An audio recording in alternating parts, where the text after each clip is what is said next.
सदर बनाए, एक ही आदमी सदर होना चाहिए।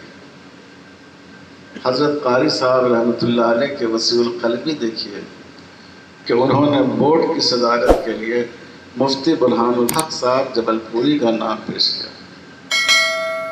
और मुफ्ती बुरहानुल हक साहब जबलपुरी ने हकीमुल इस्लाम हज़रत मौलाना कारी मोहम्मद तैयब साहब रहमतुल्लाह अलैह का नाम नामी इसमें गिरामी पेश किया और आपके नाम पर तमाम मुसलमानों का इत्तफाक हो गया। जब कोई ढांचा बन जाता है तो उसका चलते रहना मुश्किल नहीं होता है।